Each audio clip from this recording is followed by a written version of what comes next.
Good morning. We've almost made it to Friday. Today is Thursday, May 8th, and this is Wake Up with KERA News. I'm Andrew Garcia.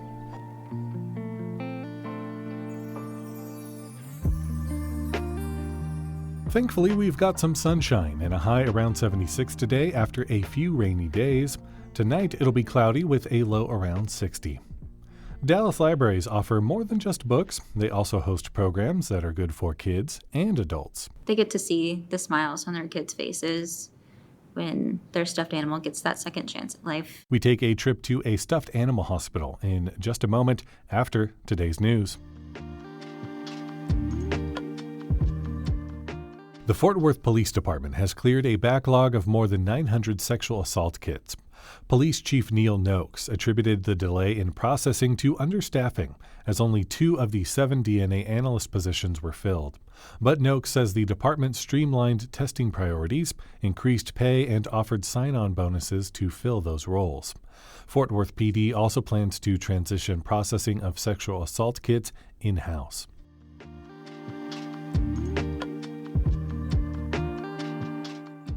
Dallas officials are projecting the city will be short over $6.5 million this budget season.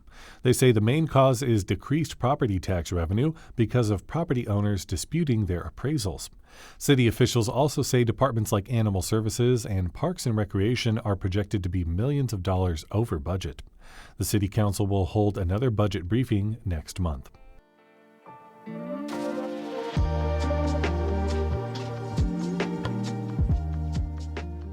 More than just a place to find your favorite books, libraries also host near-daily educational and enriching programs free of charge. I sat down with KERA producer Therese Powell after we visited a local branch of the Dallas Public Library during a program that brings new life to well-loved toys. So Therese, we all know that stuffed animals are popular with kids, but I know 1 or 2 adults who might admit to sleeping with a stuffy. Guilty. I have a teddy bear that I sleep with that I claim as a neck pillow.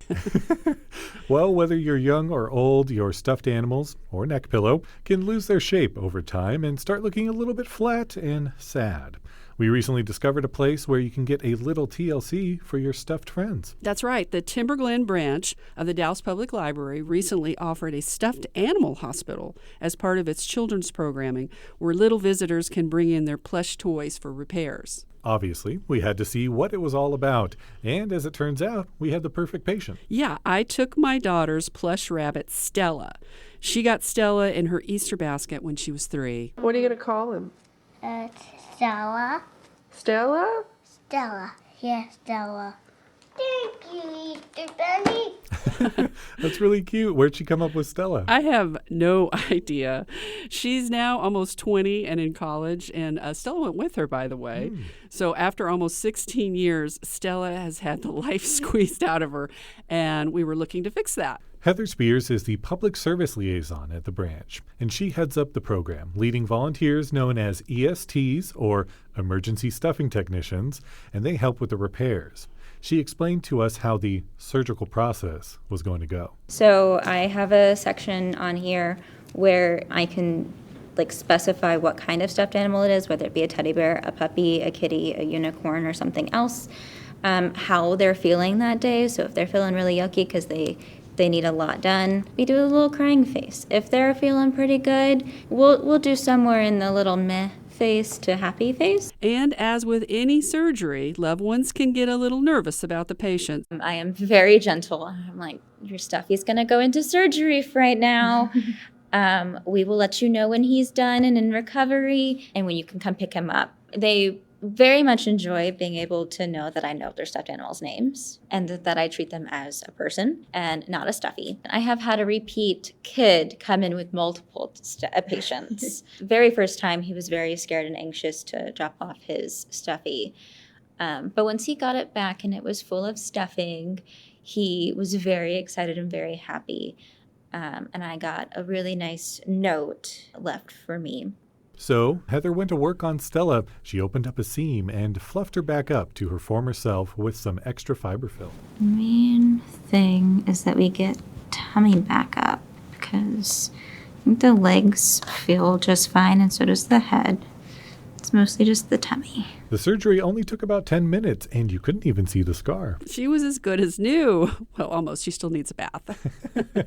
Well, along with being a lot of fun, the library says stuffed animals and other library programs like Storytime can be vital in helping young children develop their interpersonal skills. Though, Heather says it's not just the kids who get benefits, parents do too. They get to see the smiles on their kids' faces when their stuffed animal gets that second chance at life. I think that's mostly what most of our programs are meant to achieve, is you get a new memory. Every patient leaves with aftercare instructions for their owner. Stella's treatment plan for Rose said, hug 3 times daily and tuck into bed when you leave.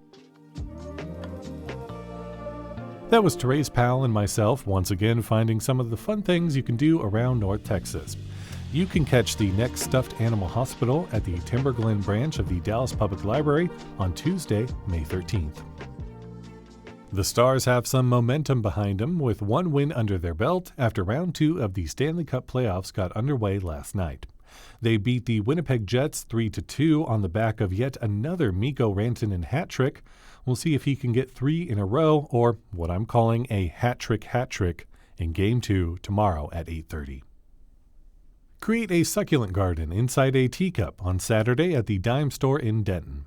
At the special Mother's Day workshop, choose a variety of succulent cuttings that an instructor will help you arrange to create a unique garden. There will be beverages to enjoy while you work, and all materials are provided. Find more info and some other fun things to do by going to our Go See DFW calendar at keranews.org/calendar.